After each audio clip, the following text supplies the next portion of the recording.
Jesse. Jesse, welcome aboard, man. Let me kill the music. That way we can hear you. We do have a lot of questions to ask you, mainly so that you have a better idea. Most of the people here today, they're just trying to make it up the ladder. So we have a lot of 1200, 1500, 1800, 2000s. So many of us, the main goal is to get to 2200, and that's what I've been building my YouTube channel around. So I'm trying to provide people with what I used to get to National Master, and a lot of them are using it, and they're actually having great results. So I just wanted to bring you on to ask you specific questions about how you got there, how long it took you, specific training that maybe you used, and so on. Now, before we do that, I wanted to give you the opportunities to tell us how people can find you. I know that you're doing a lot of good things for chess. I know that you have your chess academy that you're teaching in person and online. If you have any other resources, maybe a YouTube channel, maybe social media, feel free to share it with us as well. Okay. Sure. Right now? Yeah, feel free if Oh, there's an oh, option. oh, oh, so yeah, so one of the best things that ever happened to me was getting laid off. I got out of college and I just had a slew of jobs, and then I got laid off, and my parents said you should do the chess thing, and I didn't think that it was possible. But 10 years ago, I called some schools and said, "Hey, you want a chess club?" And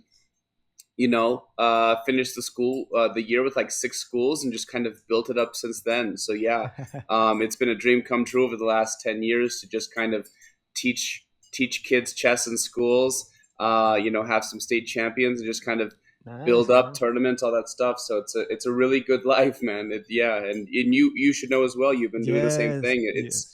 It's really great when we can do our passion like that. Absolutely, and especially with kids, man. Like I work with kids, I work with adults, and both groups have some good things and bad things. With adults, I feel maybe you feel differently, but with adults, it's easier in the sense that they might be more disciplined. Like you tell them something, they understand the value of it, and they're gonna do it. Kids might be more like, oh, I just like to play. I don't like to do this. But at the same time, seeing a little kid just go to a tournament, especially I had a lot of kids who were very shy or they were not confident. And then you see them in the tournaments playing these huge adults and they'll defeat them. And then they're like, hey, dad, or coach, I defeated this huge guy. And it was really, really cool. No, yeah, it's really great. It's interesting because so many things in life I've tried to mix kids before, like, and suddenly there might be like a elementary schooler against a high schooler, and like, whoa, why is this happening? And then they realize that they can beat them, and they're like, oh, I don't need to grow into a big body and compete. It's not football or anything like that. So it's really, really neat. It gives kids a lot of self-esteem about look what I can accomplish even against full-grown adults. It's so great. Exactly. Now I understand that most of the people watching us now are grown adults, so guys, don't feel bad. It's just the way it is. It's just the way it is. you But know, it, well, now, we're just big kids too, man. I mean, exactly. Before we get into those other questions, if you want to share your screen and just walk us through, like, I know you have your website for Summit Chess of Cool, but if you want to show us oh, how people sure, can sure, reach out to sure, you, if they, because I know you do online, so anyone could be interested. So how can they reach out to you sure. and what you do and so on? Sure. And I don't mean to plug myself too much. I'm just happy to be on the No, no, show. man, But no, bring it on, bring it I'll on. just share this just really quick. So over here, my website, summitschoolofchess.com, I Let me finally dished out some money so that it didn't look like it was made in the 1990s. And so I'm actually pretty happy with how it looks. But yeah, I mean, for the most part, we do the school programs. So, go and find your school and stuff like that. And then I also, have some coaches working for me now. If you're interested, it's interesting, if it's not somebody who's going to make it a career, it's interesting to find people that can help you, right? It tends to be people that are either retired and they want to give back to the community, or they're more college stage and they have that kind of flexible free time to help out. hmm It's really, really interesting. But yeah, so we just do school programs. We do tournaments every single month. That's one of the things I love about chess is that, it's not just about like, what are we training for? Well, we train to compete. And actually, I don't know how it is where you live, but there's like a division amongst coaches here. Like, should you become rated right away or should you play unrated?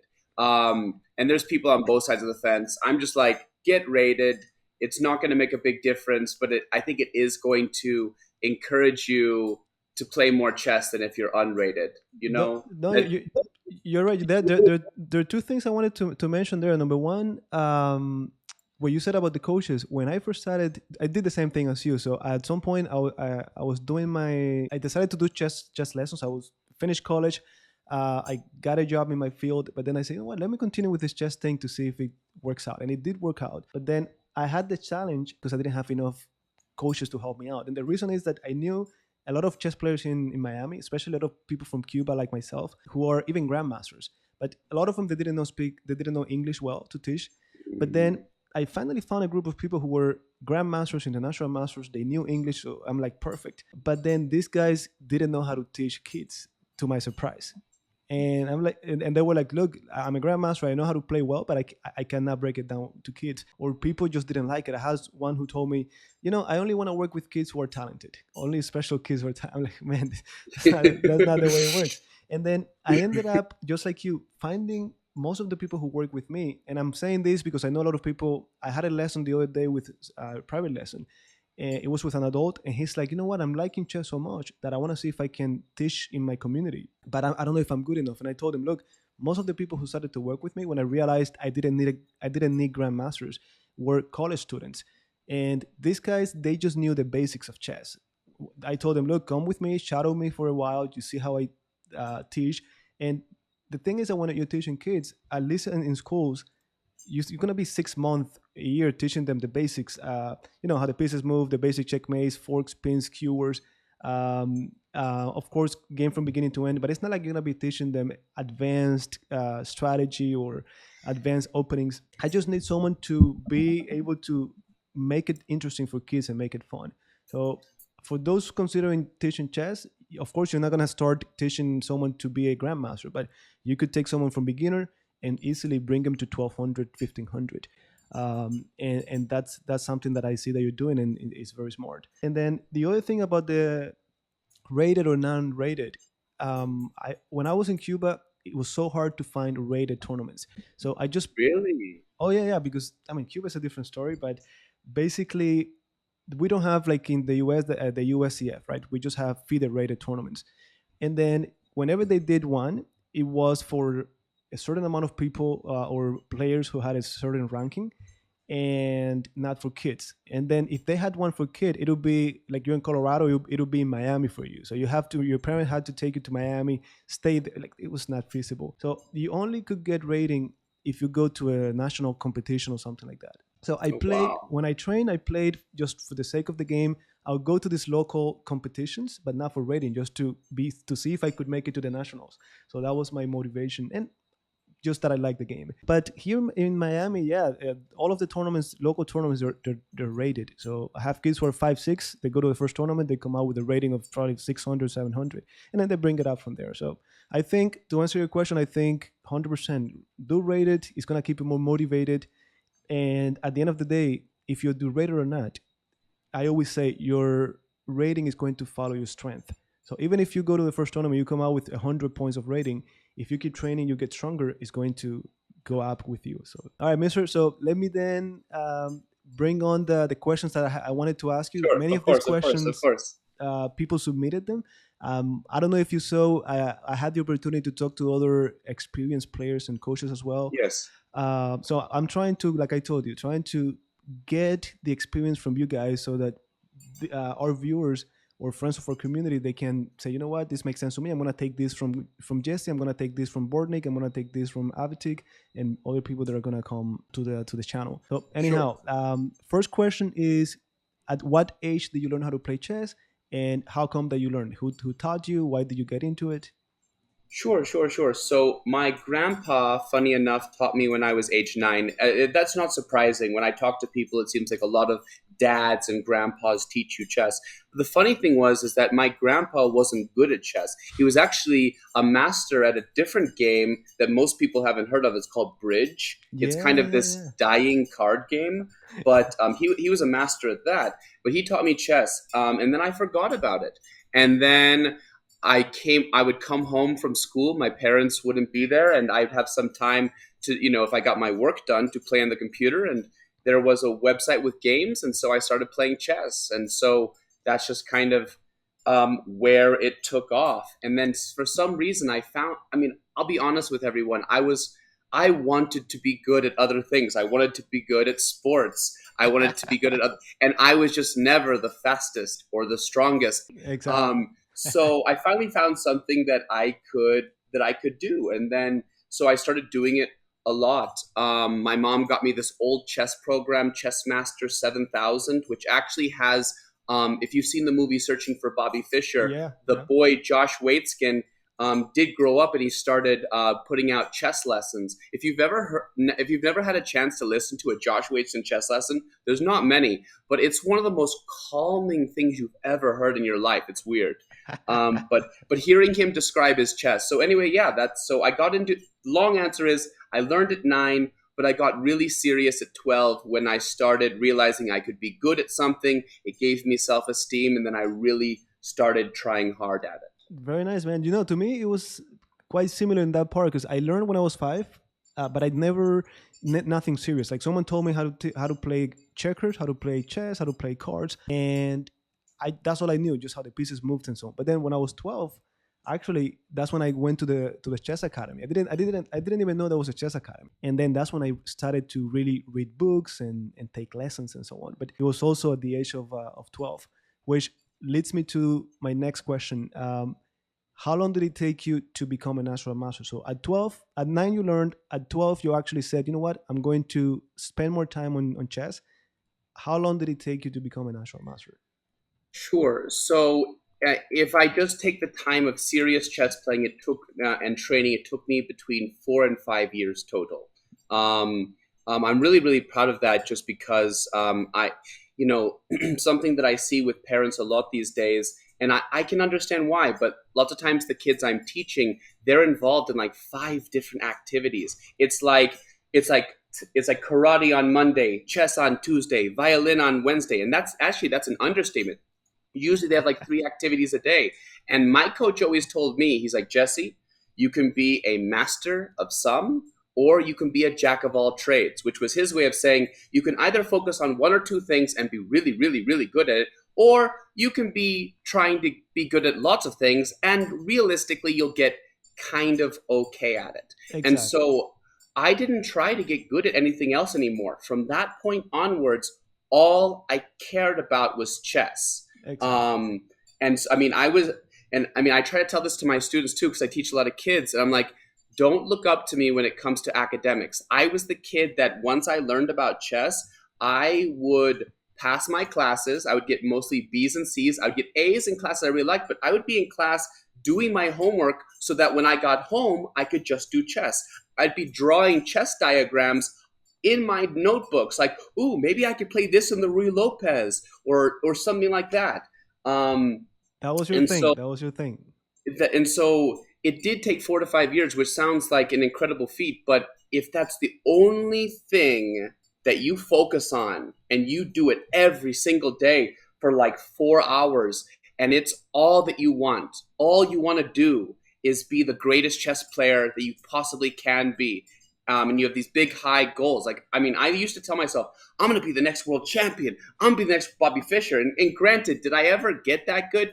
No, but I had big dreams, and that fueled me to want to work really, really hard. And it gave me, like I said, I had never had that sense of self esteem where I felt good about myself. But finally, chess You had got given it. me that.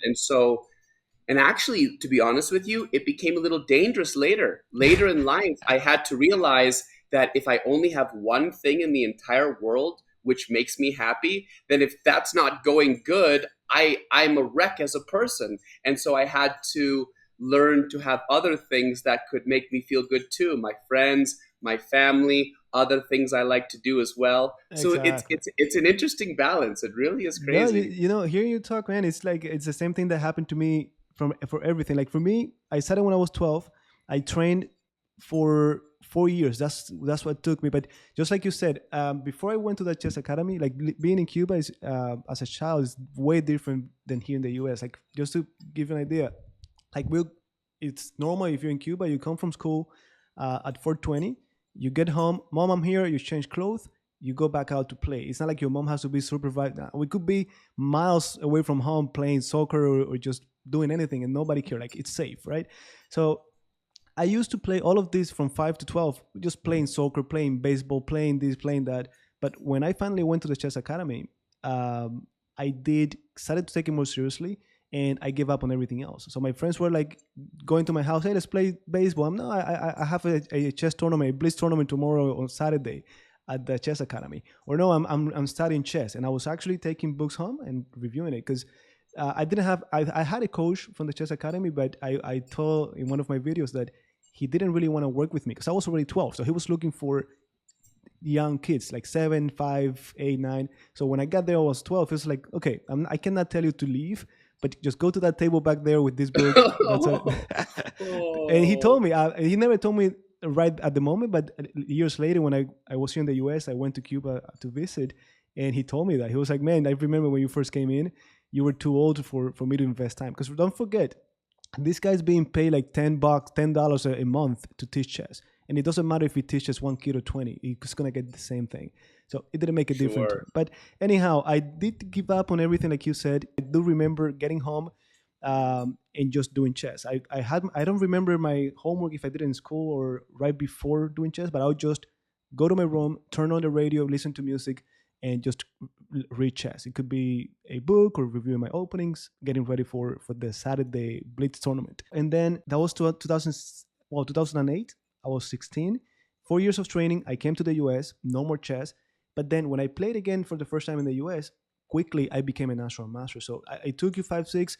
To me, from 12 to 16, probably 4. And then I started to play. It took me probably like 6 months or a year to get back in shape. So probably, yeah, 5, 6 years. So I think now hearing you, that's already two people who have gone through the same thing. At 12, they started, gave up on everything, focused on, and I was training also more than you did, because I used to do seventh grade. I used to go from 4:20, and I'll stay there until 7, 8. So that's like 3, 4 hours.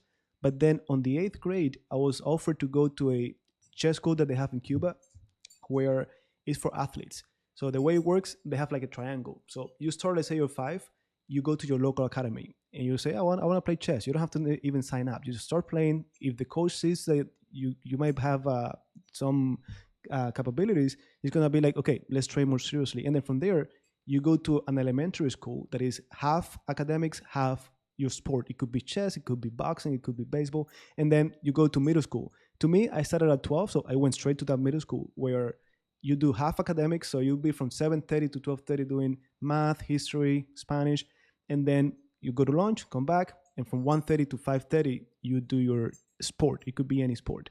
For me, it was 4 hours of chess, and then we'll go down to the chess academy to play blitz for another 2, 3 hours. So those 4 years was just training, playing, and then I'll get home, keep training. That's what I used to do. And then lastly, on another thing that you mentioned, I think it's very important for people to have a balance.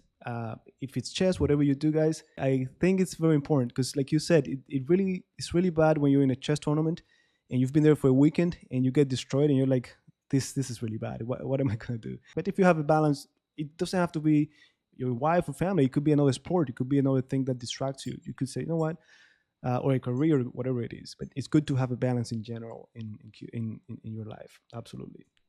All right. So, but again, I'm glad that you're saying this because it's like I'm hearing me say my story because it's the same thing.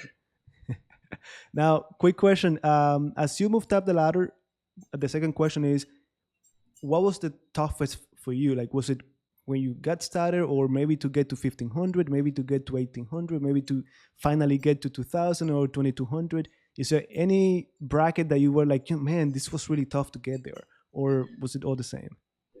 The longest bracket, honestly, was just getting from like 2100 to 2200, just because. So, for people that don't know, once you get to 2000, your points cut in half. Like, people who are used to playing online, like, you'll never experience this problem.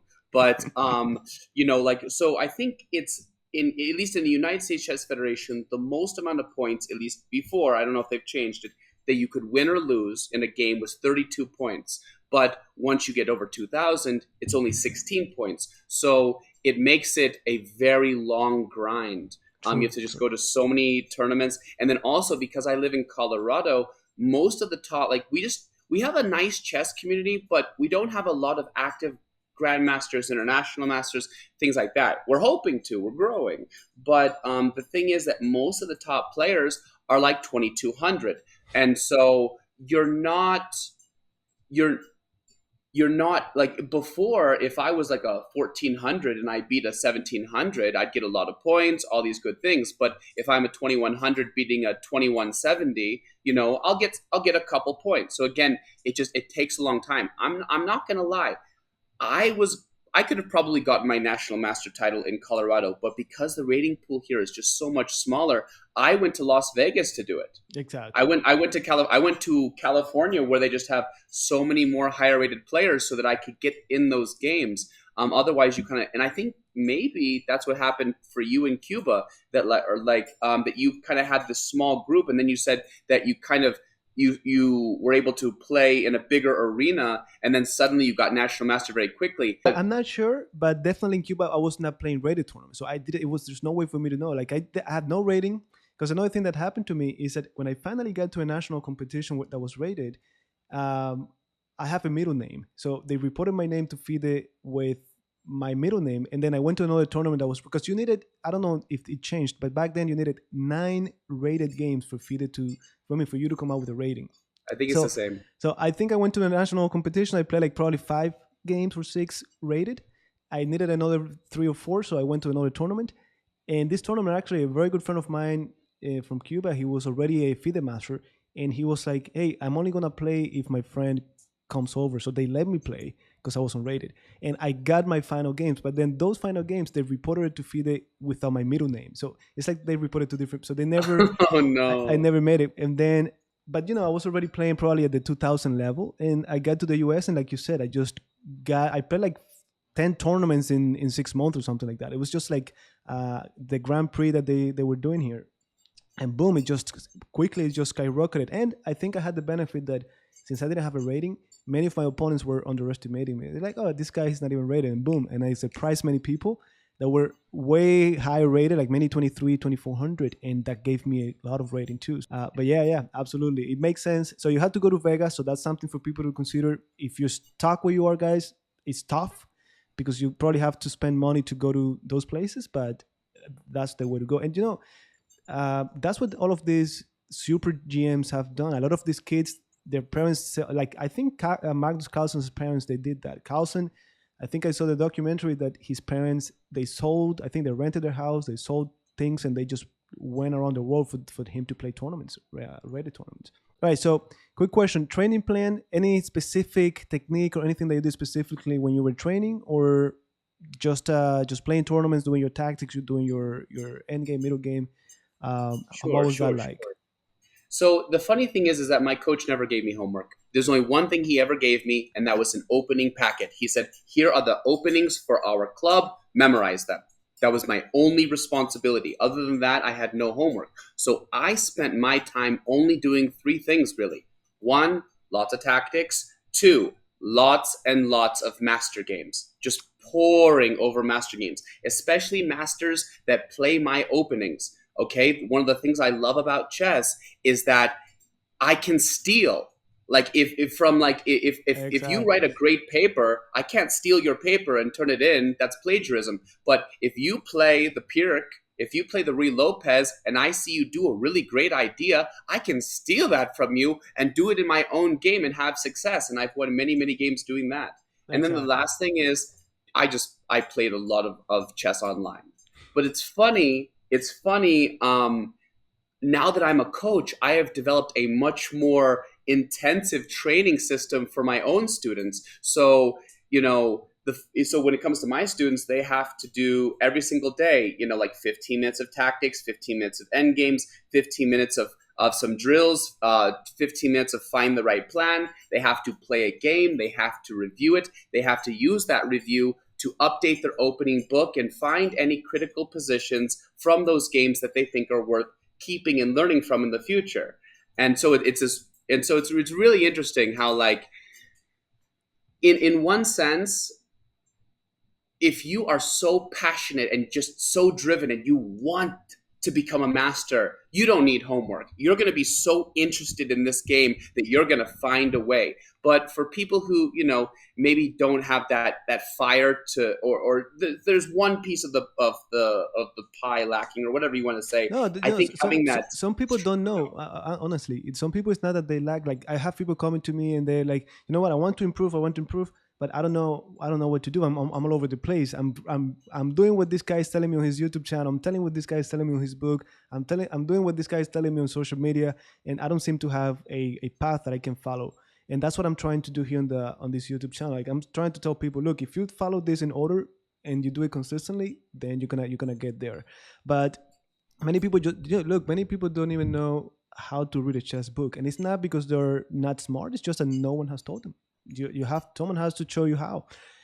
So that's why I was asking. And it's funny that you said what you said, because Bornik was saying the same thing. This guy who was like, you know what, I had a program on my computer that I just did tactics.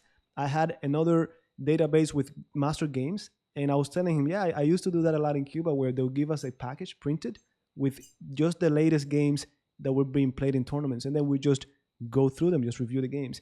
And maybe you did it digitally, but for us it was like that. So I guess those points are the same thing that Bornik said and that I did: tactics, play games, of course, and review master games. And that makes perfect sense, man. Perfect. I think you already said what you do with your students when it comes to coaching, but is there anything else as far as coaching that people should know? Because people think of a chess coach and they're like, yeah, the guy's going to teach me strategies and openings. But is there anything else that maybe is not so obvious to people, or that's pretty much it? it's basically echoing what you said, man. It's got to be fun, man. You can be a great chess player and be a horrible chess coach if you don't have the ability to break down advanced ideas in simple, bite-sized ways that anybody can understand. So you have these really talented players who try to help other people, but they're explaining all their ideas up here, and even us as masters, they're like, well, clearly I can't do this move because of e4, c5, like this long variation. And even I, as a master, I'm like, I'm struggling to keep up with you. So how is anyone else keeping up with you? It happens. That happened to me. Actually, let me ask you here, because someone asked quickly. When you do, Jesse, going back to that other question, someone asked, when you reviewed the master games, do you recommend engines on or off? Like, are you reviewing the game with the engine giving you feedback, or not really? So both. So when you're reviewing your games, so the problem is when people rely on computer programs to be their coach as opposed to a tool. So what I recommend, whether it's reviewing your master games or you're reviewing your own games, go over it first and write down all of your ideas. Write down why you think these moves are happened. Write down where you think the players didn't play the best and what you would have played instead. And then compare what you came up with to the computer and see if you can understand. Or if you are reviewing your own game or whatnot, don't just input the computer moves. Put in the move, like if you're going to later go over with the game, have the analysis open, but input the moves that you think are right, and then see if the computer's like, oh, that's wrong, and then you could have a learning experience. Or I'm sure you have found this. There's many times where we put in a move and the computer's like, oh, that was better than what I thought. And it's like, Exactly. humans are still having value, right? Exactly. That's true. Sometimes, at least it happened to me when the engine has not really calculated deep enough, and it updates after. But yeah, sometimes the engine is saying, "Oh, this line is wrong," and I'm like, "Oh, how come?" And I think this is good, but then you give it a few minutes, and the engine actually comes back to its senses, and it's like, "Oh, no, it actually works, or it doesn't work the other way around." So I think that's very sound advice. Okay, so how about training partners? Have you ever had a training partner? Do you think it's a good idea, or not really that much? As a kid, so I want to say yes, but this is so hard to come by. So as a kid, when I joined my chess club, there was I met my now best friend Andrew, and at the time I was like 900 and he was like 1200, and I really enjoyed like my relationship with him increased my passion of chess. I wanted to go to learn chess. I wanted to go to hang out with him, and I wanted to beat him. I wanted to be better than him. And so there is something to be said about two chess players who really are working hard to become stronger, but are also about the same strength level so that you can spar against each other and encourage and motivate each other and compete against each other to fuel each other. Exactly. Again, I feel like I haven't found that since I've been an adult. It's not that it doesn't exist. I just think, life gets busy. But It does so I get busy. absolutely I absolutely do recommend it if you can find someone like that. It's hard, but worth it. But yeah, but you made a good point. Make sure if you do, guys, make sure that it's someone who's just as at your level or more advanced. If you're gonna be training, maybe if you need the motivation, maybe someone less experienced is not gonna hurt. But for the most part, you want someone stronger that is gonna drag you to their level. Otherwise, what happens if you're playing someone less experienced? You're gonna do the opposite. You're gonna be going down to their level. So keep that in mind. It's not like you don't have to discriminate or anything, but keep it in mind. Ideally, someone more experienced that could actually teach you something or help you get to the next level. I But think just one thing to add to what you said, I uh-huh. once heard somewhere that we should have three people in our lives. We should have people that are mentors, people that are stronger than us, that are helping us, give us advice on how we can get to where they are. We should have people on our level, people that we are trained, that we are running the race with side by side, that are just about as good as we are. And we should have mentees, people that we are pouring into to help them. And with doing this, it all comes full circle. That's So true. That's I, true. I really like that idea as well. That's true. That's true. Excellent. And it feels good, man. It feels good to and not only does it help you learn as well when you teach someone, but it feels good. So absolutely. All right, then the question that I think a lot of people want to hear: your favorite opening as white, favorite opening as black. So I don't know if this is fair. I'm going to tell you the openings I play, but I'll also tell you my favorite ones. So Okay. the opening I play is white. So one advice I heard from Nakamura is he says you shouldn't even look to change your openings until you're about 2300. A lot of people are just like, I feel like I get stuck at a rating. Maybe I should change my openings. He says this is a big mistake. So I learned the Rio Lopez from my coach when I was given that opening packet, and I still play that today. However, I do change up the variations I play based on modern theory and stuff like that. And the biggest piece of advice I say to everyone is this: play what you love. That you are going to play better chess in a position that you feel comfortable and good about, and that suits your style. Okay, Exactly. if you get more excited by a more open, crazy position, then you should play openings that reflect that. Or if you like a nice, close, solid buildup, you should choose that because again, you're gonna play better when you're more comfortable. Absolutely. Try to be in your elements. That's extremely important. All right. Let me then next question. Do you have any favorite book that you be like, you know what, this is a book that made a difference to me or that I think all of my students should read at least once? Or not really. Um, so maybe every coach does this. I don't know, but there's certain like I would say that the my biggest source of my coaching comes from International Master Jeremy Silman and his book on reassess your chess and how to break down positions and planning. Very good book, And yes. so, if there was one book I'd recommend that everyone reads of his, it'd actually be one of his easier books called The Amateur's Mind. In The Amateur's Mind, two really great things happen. Number one, he breaks down his system of how to break down a position and how to plan in a very simple way. It's not as complicated as in some of his other books. And the other thing I like that he does a lot is that he will give his students a position. He'll be like, okay, here's a position, here's how you should break it down and the plans, and here's how I played it. Now I'm going to give this position to a student rated 1000, a student rated 1400, maybe a student rated 2000, and I'm going to record their thoughts and ideas in this book for you to see. And so he'll play his student, he'll play the 1000, the 1400, and then he'll write down their thoughts. He will give criticism to those thoughts. And the reason I love this book so much is because as a growing player, it allowed me to compare my ideas and be like, okay, here's where my ideas match up with the master. Here's where they are kind of more like 1100. Here's where they're like a 2000. And so I could see very clearly where am I thinking good and where do I need to fix things. That's actually a great idea. I saw that idea first. There's this guy, Nelson from Chess Vibes. He has a very cool YouTube channel. where he did that. So that's actually good. And I see people here saying in the chat that they already read that book and they agree. So excellent, excellent. Let me ask you before you go to we go to the next question. Jesse, someone asked, what do you think of chess clubs? Do you feel like that? Because I know, for example, Roberto asked, and I know he has a chess club here in South Florida, where they just meet every week and they play. They have little lectures. Do you think that's valuable, or maybe it's better to stay home and just play online, do it on your own thing, or maybe a little bit of both? I cannot. I just want to say great job to you. Here's why: is that chess clubs, real in-person chess clubs, are the lifeblood of our community. It's the people that are passionate enough to get together, and then it's from those people that bigger things happen. Exactly. Tournaments, all these things. Not to mention, from a scientific point of view, our brain.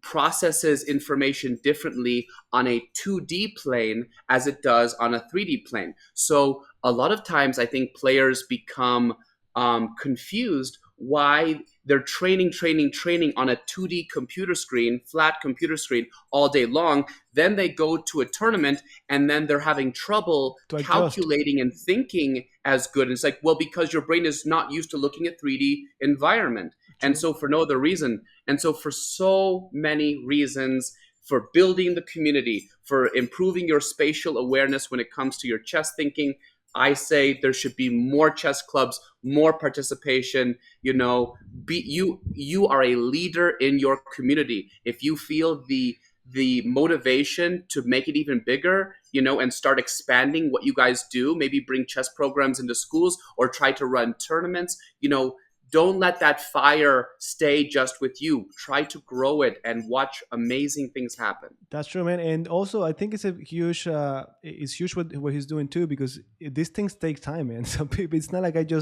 I'm free the whole week and I want to do the like this has commitment. You have to be organized. One thing I should Mhm. add to that just really quick is that someone else said it in chat is that as chess players, we can become very isolated. And so I think one more good reason is just be together with people is something that's very good for having that life balance. It's good for us as people. So again, another good point.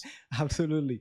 All right, man. So let me just the last question, not as important as the ones before, but I always ask, what is the biggest prize money you have won in a chess tournament? And I only ask this because it's a little bit different, but also because, man, there's this thing that in chess there's not as much money. Not that it should be the main No, motivation, but it helps. If it were like golf or tennis, it would be different. But sure. anyhow, what is like I think so far the top has been Grandmaster Avitik. He won the Armenian championship and he got like $15,000, which is huge. Wow. I got Grandmaster Bornik. He told me he won the world. I think it was the World Blitz Championship or something like that. He got one of the first places. He got like $6,000. Yeah, that's about it. So, how about you, my friend? Anything like you and me? We are like probably like $20 that we got in the latest Blitz tournament. But is there One anything? time, one time I played in a small adult tournament, and I don't know how they came up with the prize fund that they did. I won first place for $300. It's not a great deal of money, but when I was like 16 years old, I was like, woohoo! Um, but I mean, realistically speaking, like it's unfortunate, and I think on it depends. If chess continues to shift and become a quicker time control and something that is more appealing to mass audiences, I think that it wouldn't be that unreasonable to see more and more sponsors and have more and more money. I'm glad that that's happening. But anyhow, Jesse, I think it's clear why you are a super coach, very good player as well. Happy to talk to you, man. I think you brought a lot of value and very good points, and I think people are going to add it to their arsenal. Everything that you said. With that said, just know I'm leaving the link for Jesse's school of chess, or if you want private lessons, you can reach out to him on social media as well. You're a pleasure, Robert. Thank you for all that you add to the chess community. I get to see your videos and whatnot. Keep teaching everyone how to be Pirk masters. And Thank you, man. thank you so much for having me on the show. I really appreciate it. You got it, man. So we keep in touch. That now I'm gonna keep on going defeating these guys because before you came in, someone defeated me, so I have to take it out on my next opponent. All right. Have a good rest of your day. Bye, You too, man. everybody. Bye, man.